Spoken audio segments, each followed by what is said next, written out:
So, Dave, how are you today? I'm doing great. Thanks. Everything how well? about you? Yeah, we're doing. Everybody's good. Enjoying the weather now that spring has arrived and things are a bit warmer? Yep. Looking forward to the summer. Yeah. School year's coming to a close. People ask me what's my favorite part of being a teacher. I say June, July, and August. Just kidding. Well, not, but a little. Okay. Well, I mean, it's some good private, fun, family time, which is good. That's good. Right. You know what else is coming to a close? What else? Oh, this series. Yes. Yeah, I mean, this is our last episode on the Creed, which was really, really cool. I mean, I learned a lot from it, just diving deep on it. Yeah, it's been a lot of fun. So we've gotten to the end, so to speak. Mm-hmm. Yep. Beautiful friend. Mm-hmm. Sorry. Let me just throw in a Doors reference. Why not? And not just the end of the Creed, but the end of life. What happens when we die? The last things: death, judgment, heaven, and hell. Right. So that's what we're going to talk about today. Ooh, it's a bit morbid of a subject. No. If you look at it on the face of it, it can be morbid, but we're going to go a little deeper. Have you seen those pictures with the skulls in them? Those old paintings? That's right. And it's St. Benedict saying, "Keep death always before your eyes." That's it's very Catholic. It is, because it's focusing on eternity, right? But they are, these days, there are some very unpopular topics, and it's really, really talking about death. I mean, everyone seems to be obsessed with this world, this earthly life, even the church. I mean, you go to the church and you hear homilies. I mean, how often do we hear about the subject of the afterlife or immortality? It's almost never. It's always about how to live a better life here, how to live a better world here, how to be happy here. Right. I mean, when have you ever heard about eternity and about dreading the loss of heaven and the pains of hell? It's like, never. Yeah, they even took that one out of the act of contrition. We don't want to think about it so much. So I think that it's a shame, really, but you're absolutely right. And the problem is that though we talk about the last things like death, judgment, heaven, and hell, the last things are really the first things. Aristotle said that there's an end to everything we do. In other words, every action, everything we choose has a goal. We do it for a reason, for a purpose. And yet that goal informs, in a sense, what our actions are. So think about for a moment, if you want to be a great athlete and you envision what it means to be a great athlete, well, then that goal of being a great athlete informs my now. Like, I have to choose to eat differently. I have to choose to exercise. I have to find out, what are the drills I need to do in the particular sport that I'm in that are going to help me improve. I need to kind of live my now in light of that later goal. And that's why it's always important to keep death before our eyes, to keep in mind that if the goal and the purpose of life is to be forever with God in heaven, right? If eternal life is the goal, then I need to inform my now, my present, with that goal in mind. And I need to do what it takes now to ensure that that goal is going to happen. And but that's, I think, the shame of losing our sights on the end. And because and focusing even on this world is in a way silly, because when you compare the length of earthly life with eternity, I mean, it's not even a drop in the bucket.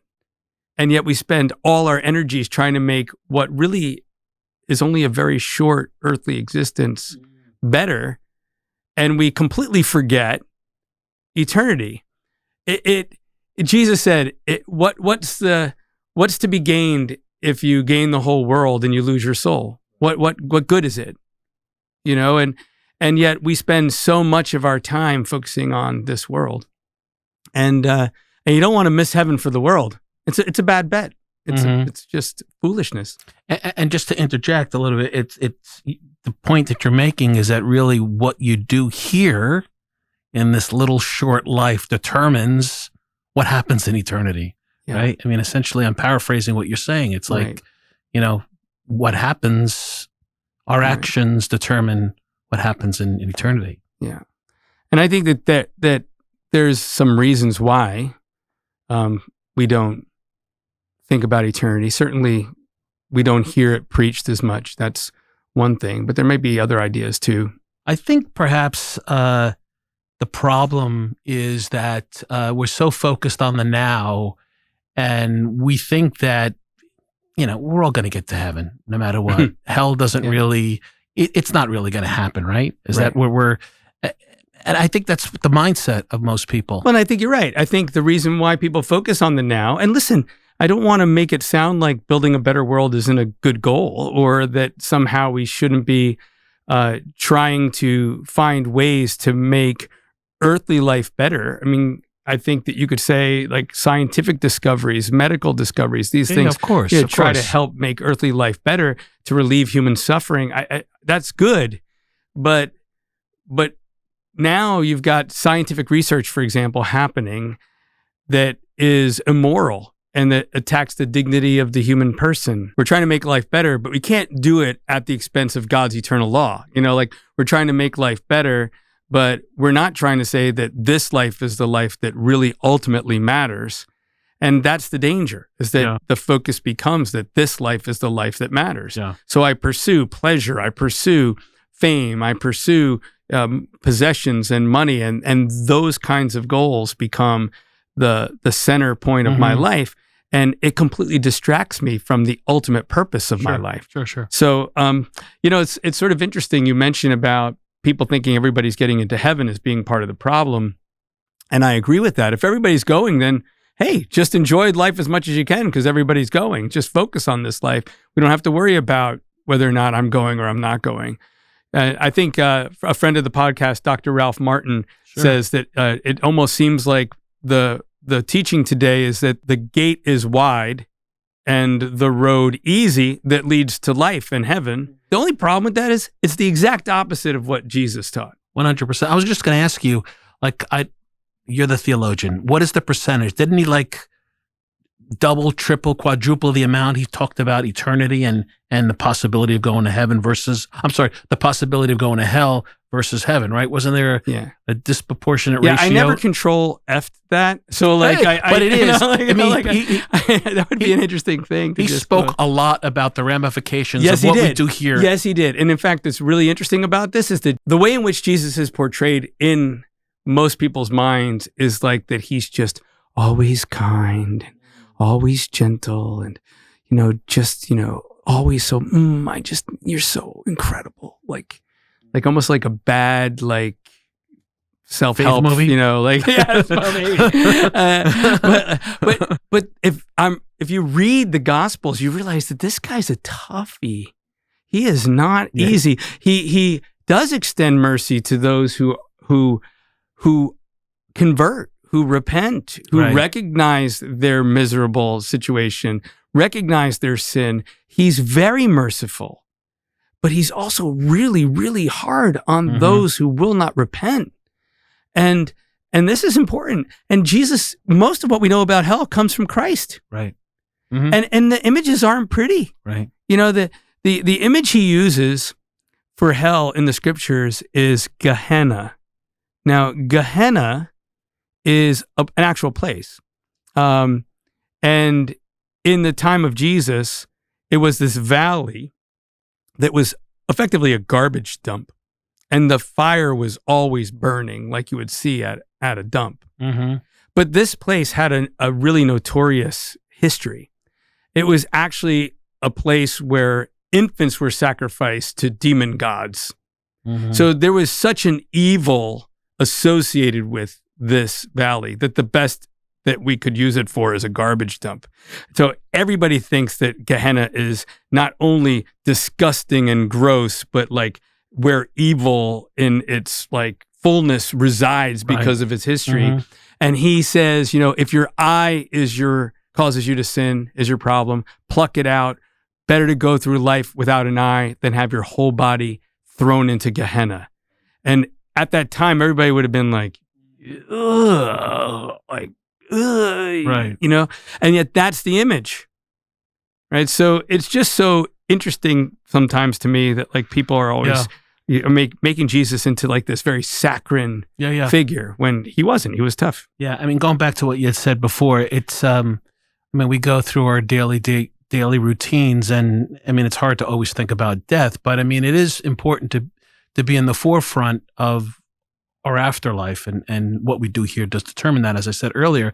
And we talked about the Franciscan Friars of the Renewal. Many of them have a skull that is attached to their rosary. And it's funny, I didn't know this myself. It was maybe a year or two ago. I asked one, and it's like, what does that mean? And it's like, well, it's a reminder that we're all going to die, return to dust, and we have to act accordingly to prepare for eternity. So I'm just kind of honing in on what you were talking about before. Absolutely. So let's talk about death. I mean, we talked about that. I said it's a bit of a morbid kind of a thing, but if we know that we're going to go to heaven, it's not morbid, right? But what happens, Dave, at death?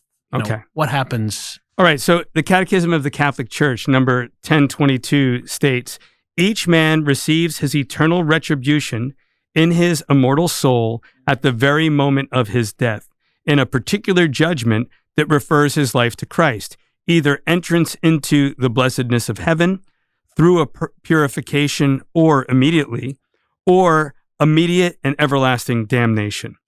So this is called the particular judgment. It's the immediate judgment of a person's soul upon that person's death. St. Paul writes in his second letter to the Corinthians that we all must appear before the judgment seat of Christ, so that each one may receive good or evil according to what he has done in the body. But notice in this quote from the Catechism that there's only two destinations. There's heaven and there's hell.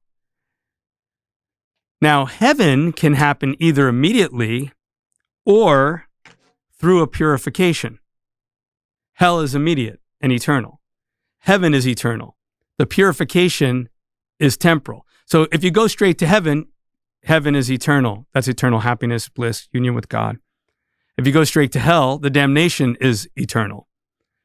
But you could go to heaven through a purification, and that's what we refer to as purgatory. And in fact, in the Catechism of the Catholic Church, number 1030, it says, all who die in God's grace and friendship, but are still imperfectly purified, are indeed assured of their eternal salvation, but after death undergo purification so as to achieve the holiness necessary to enter the joy of heaven. And this is what purgatory is. It's this purification to achieve the holiness necessary to get to heaven. Mm-hmm. So it's really just heaven and hell. That's why people say to me sometimes, oh, the last things are death, judgment, heaven, and hell. What about purgatory? And it's because purgatory is not a final destination. Right. It's you go to heaven either immediately or through the purification. So the judgment of each person happens upon death. Yep. And their soul. Jesus is in front of them immediately is what I'm getting. Which for me, I mean, when I think about that, that's a pretty scary thing. It could be. He judges, he judges your entire life, right? I mean, you have you get to see all the sins that you've committed your entire life. So either your soul, as you stated, goes to heaven directly, or to heaven at the time of purification after purgatory. And by the way, I used to say, well, I'm shooting for purgatory, but purgatory is a pretty scary place too. I mean, I've read it's a fiery place. I mean, it's not a comfort zone. It's a place where you really have to work through your purification, and there's suffering. Right. And purgatory. You might even be doing like you're doing temporal punishment for sins committed. So either venial sins that haven't been confessed, right, or the reparation and penance for mortal sins that have been confessed. Therefore, the guilt of the mortal sin is gone, but you still have to make repair for what you did. Yeah. So like that goes on in purgatory, and that is a suffering. There is a sense of a loss, even though ultimately the souls in purgatory are happy insofar as they know where they're going. Right, exactly. Yeah. Now, just an interesting and important aside. This is another sad consequence of people thinking everybody goes to heaven. Have you been to a funeral mass and everybody in the eulogy, they're basically canonizing grandma, and I know that grandma might be very holy. I'm not making any judgments about grandma. I don't know like her mind, her heart, her life, whatever. But this is a really bad mistake.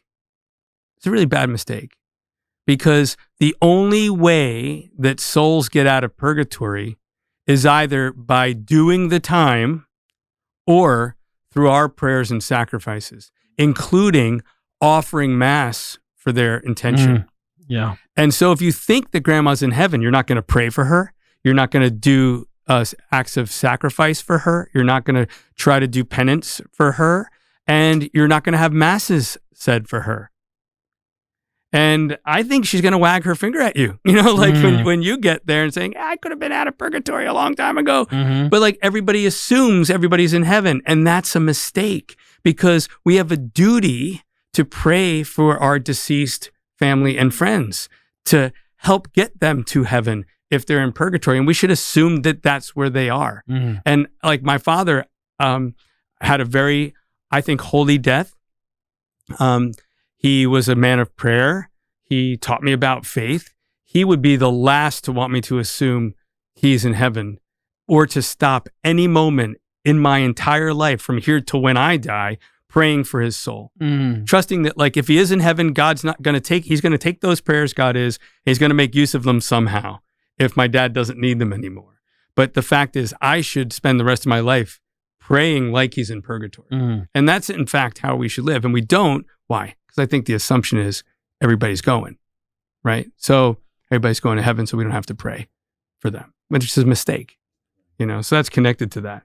So, Dave, I just wanted to clarify this purgatory thing. Okay. Okay. So, when we're praying to the souls in purgatory, is there more weight given to specifying a specific person? Like, for example, if I want to pray for my mom, right, versus for the souls in purgatory, right. Does God give more credence to a general statement versus a specific statement, or more weight to one over the other? Well, I think the answer is yes to that. So because to the fact that that's good. I think the answer is yes. It's better to pray for a specific soul or specific souls, and I think that that's important because those prayers, therefore, are for them, right? Yeah. And also, then when you do penance or sacrifices for these specific souls is important. Now, you could throw the catch-all, for all my, faithful departed family and friends, but I would throw that in as like it makes sense. An extra. It makes sense. It's just like when you're praying for your family and then you hone in specifically naming a child. Exactly. It's probably it makes sense. Right. So I think that's good. That's actually why there were cards given out at wakes and funerals. Right.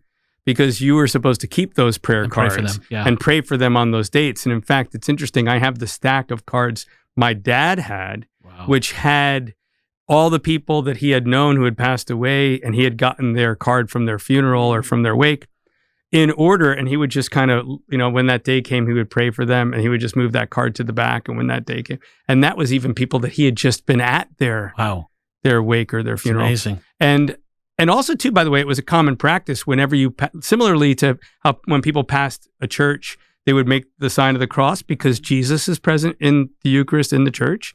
When people passed a cemetery, they would say, may the souls of the faithful departed through the mercy of God rest in peace. Mm-hmm. People don't do that anymore, but that was very common, certainly a very Catholic practice, that when you pass by a cemetery, you would just remember all those souls. Yeah.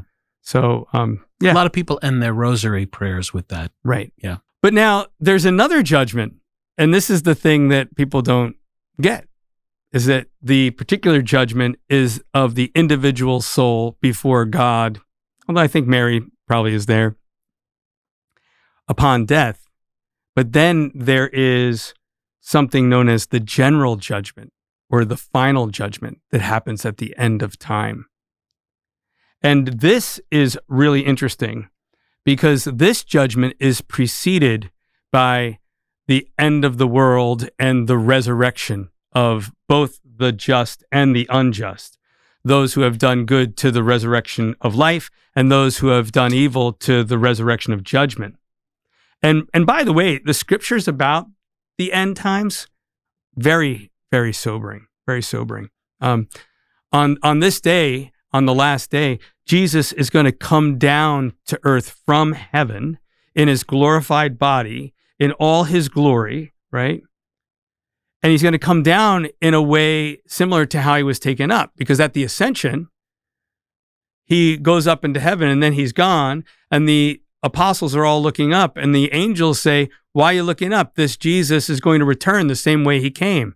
And what's really interesting is that, when he goes up on a cloud. In fact, here's the quote from Acts of the Apostles. And when Jesus had said these things, while they looked on, he was raised up, and a cloud received him out of their sight. And while they were beholding him going up to heaven, behold, 2 men stood by them in white garments, also said, Ye men of Galilee, why stand you looking up to heaven? This Jesus, who is taken up from you into heaven, shall so come as you have seen him going into heaven. So a cloud receives the Lord, right? And the angels say that when he comes again, he's going to come in a like manner. Now, this is really interesting because it's a recurring theme in apocalyptic passages, this idea of coming in a cloud. And we shouldn't hyper-spiritualize this because it's so prevalent. Like, for example, the prophet Daniel describes his vision of the Messiah to come. And this is the very passage that Jesus refers to himself at his trial. Mm-hmm. This is the passage from Daniel. I beheld, therefore, in the vision of the night, and lo, one, like the Son of Man, came with the clouds of heaven, and he came even to the Ancient of Days, and they presented him before him, and he gave him power and glory and a kingdom, and all peoples, tribes, and tongues shall serve him. His power is an everlasting power that shall not be taken away, and his kingdom that shall not be destroyed. Now, that's the full quote of what Jesus refers to himself in the trial. You got to let our viewers and listeners realize that's the Old Testament. That's the Old Testament. It's the prophet Daniel. So now, pre-Jesus. When Jesus says, and behold, I am, when he says, are you the Son of God? Right. I am. And behold, you will see the Son of Man coming upon the clouds of heaven. Jesus is referring to this passage from Daniel. Notice what this says. All power, glory, and a kingdom, all peoples, tribes, and tongues shall serve. Who? Jesus is talking about himself. Mm-hmm. That's why the high priest freaked out. Right. So, and elsewhere, Jesus even refers to him coming in the clouds. They shall see the Son of Man coming in a cloud with great power and majesty. Mm-hmm. And in the Apocalypse, this is true. And St. Paul talks about it. St. Paul talks about a trumpet blast and Jesus coming to judge the living and the dead in a cloud. This is like, in other words, everybody's going to know when he comes back. It's going to be really conspicuous. Mm-hmm. So Dave, he ascended into the clouds, but now his return is through the clouds. I mean, what's the deal with that? Yeah, well, he's going to come again, and when he comes again, he's coming in a similar way on a cloud. And this is interesting because Jesus is coming with all his angels. He says that when the Son of Man comes in his glory, with all his angels with him. This is really, really a powerful thing. I mean, in the Old Testament, angels are intimidating creatures. So one angel was enough to make the prophet Daniel fall down as if dead. Jesus says he's coming with all the angels at the last judgment. Now, in the church's tradition, there are 9 choirs of angels. The first choir of angels has 10 times more angels than all the human beings who have ever lived and ever will live. Every additional choir has 10 times the previous choir. One angel's enough to make you fall down dead in fear. Mm. What is all the angels coming with Jesus at the last judgment going to be like? Crazy. It's a crazy thought. Yeah. So, I mean, we're talking about it's going to be cosmic. It's going to be conspicuous. It's going to be a great and terrible day. Mm. Okay, that's very important. Now, once our Lord appears in his glory, he's going to destroy the Antichrist. We're not going to get into the Antichrist in this podcast because we just don't have time. But that could be a whole season just devoted to the idea of the apocalypse and the Antichrist. And then he's going to destroy the earth. And then everybody's going to be raised, and he is going to judge everyone. Everyone who has ever lived, ever will live. The final judgment. The final judgment. Yeah. Every angel, every demon, everybody. Everyone. No matter when they lived, they're all going to rise, and everybody's going to be judged. So you have the end of time, the destruction of the world, the resurrection of the body, and the judgment of all. And now this is important. This judgment is public. The Catechism teaches that in the presence of Christ, who is truth itself, the truth of each man's relationship with God will be laid bare. The last judgment will reveal, even to its furthest consequences, the good each person has done or failed to do during his earthly life. He will bring our darkest secrets to light, the scripture said, and will reveal our private motives. But publicly, everybody is going to know the truth about everybody, everything we ever did, every thought we ever thought, every word we ever said, for weal or for woe, will be revealed to everyone. So imagine you're like in Times Square and all your bad thoughts are like on the marquee and everybody's checking it out. You know, like this is not any sin we thought was private is not going to be private. So that's the last judgment.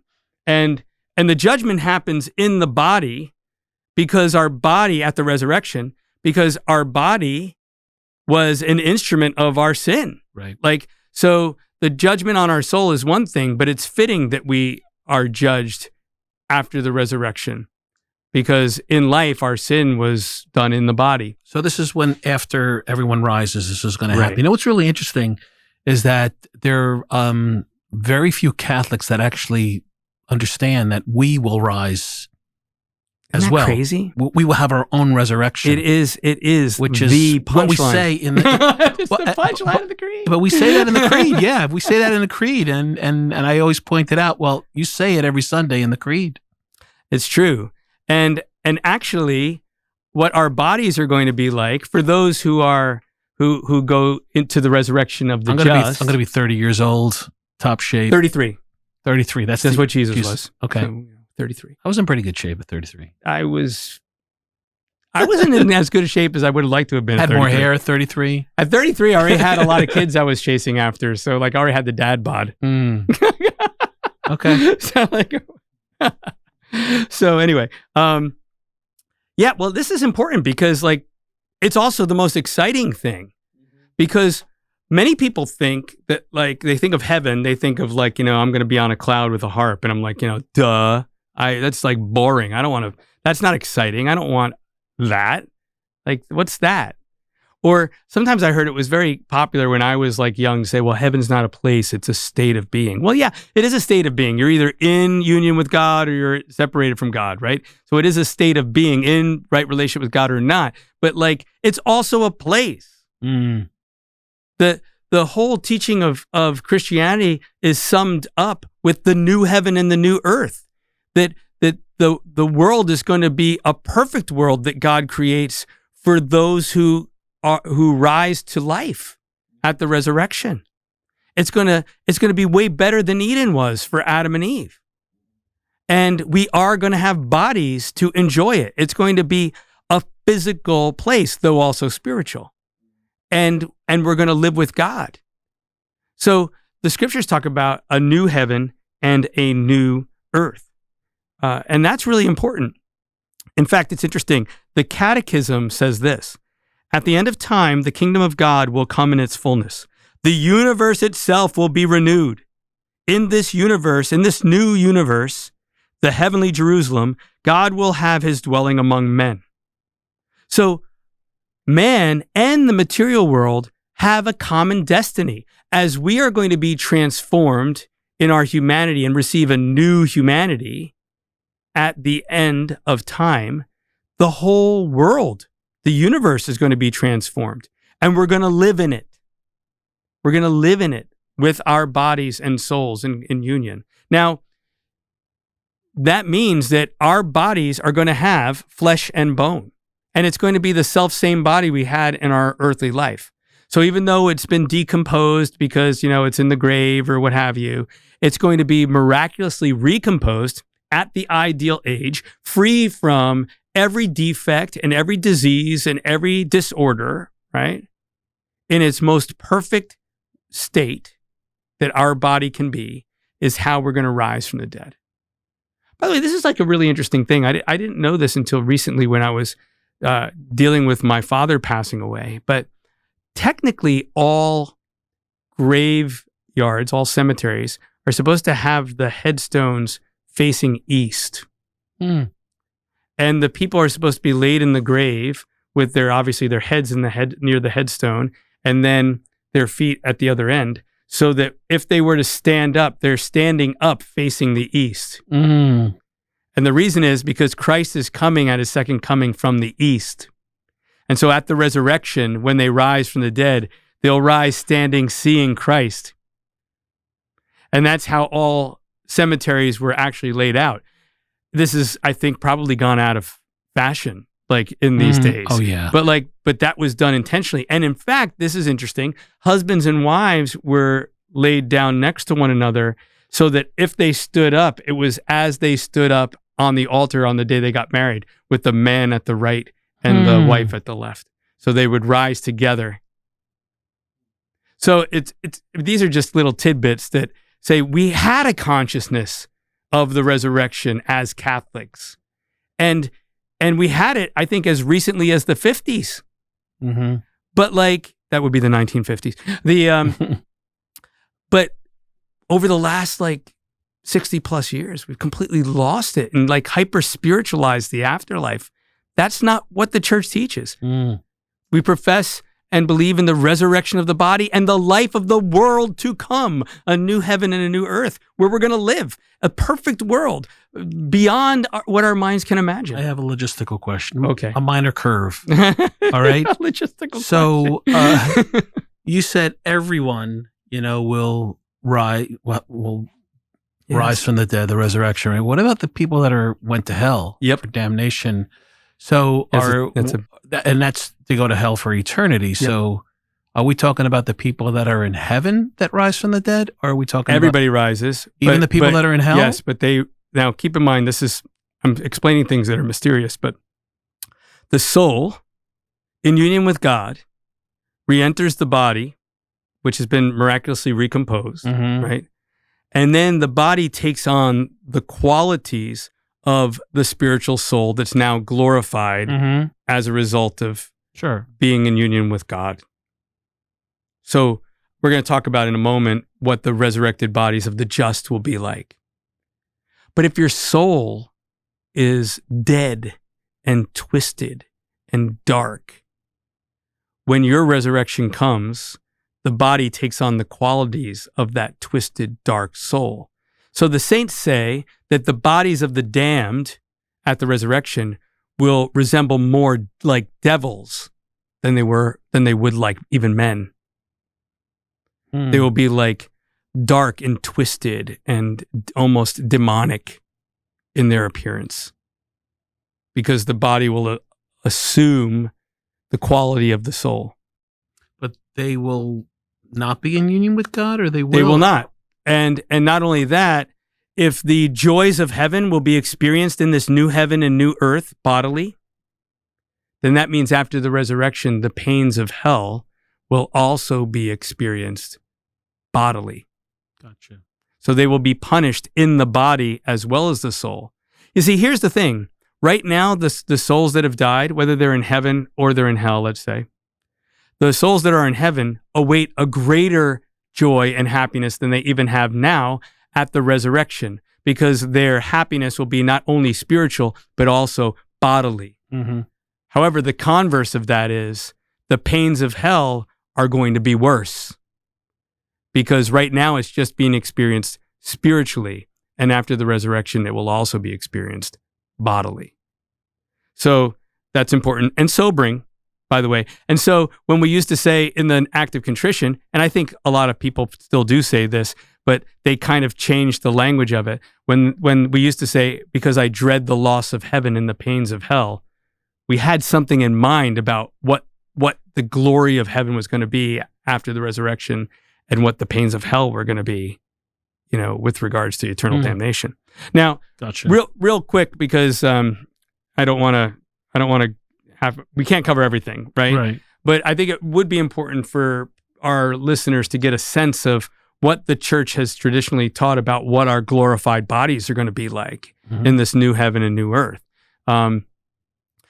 Saint Pius X gave 4 characteristics of glorified bodies. And by the way, if you thought about Jesus's body after the resurrection, you would probably have a little bit of a sense of what our bodies are going to be like. But the first quality or characteristic is impassibility. That means you're not going to suffer. You're not going to die. You don't need food, though you can eat. You don't need sleep, though you can rest.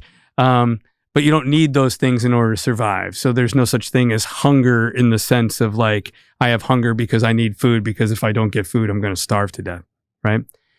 Another quality is brightness, because again, the soul that reunites with our bodies will be glorified in heaven, and therefore that radiation of God's light that is just permeating us from our union with God will shine forth through the body.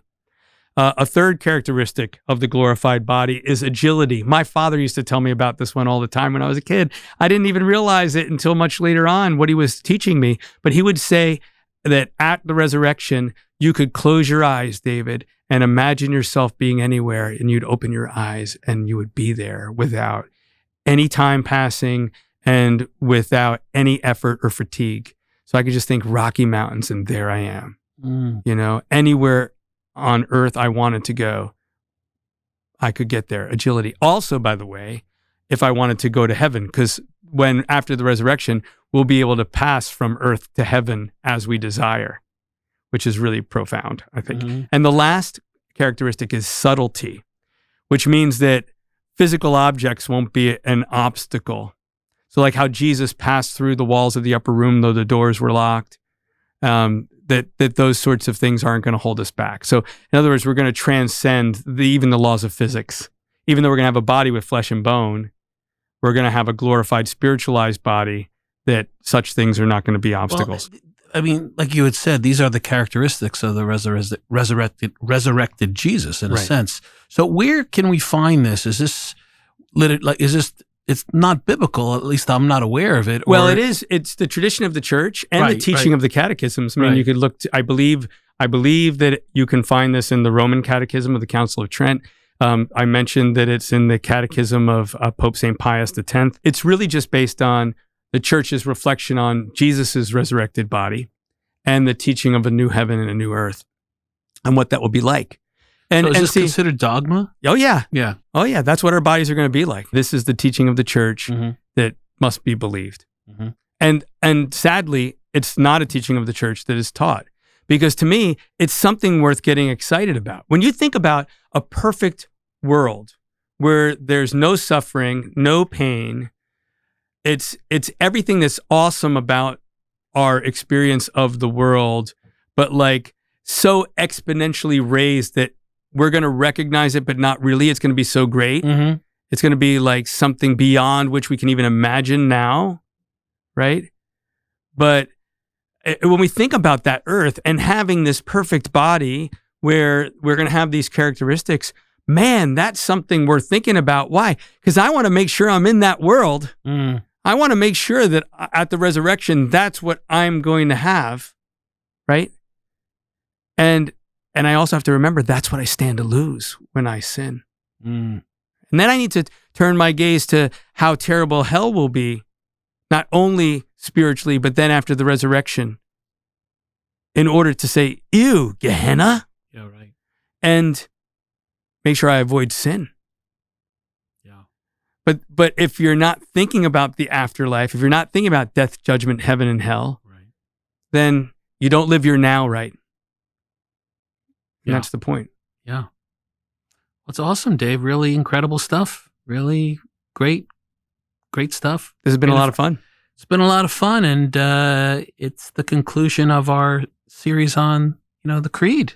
Awesome. That was great. Thanks for all your hard work and putting this together and really just offering clarity and understanding and going deep into what the Creed is. You're welcome. I hope it's been an inspiration for people. Yeah, it has for me. Awesome. God bless you, Mario. God bless you too, Mr. Dave.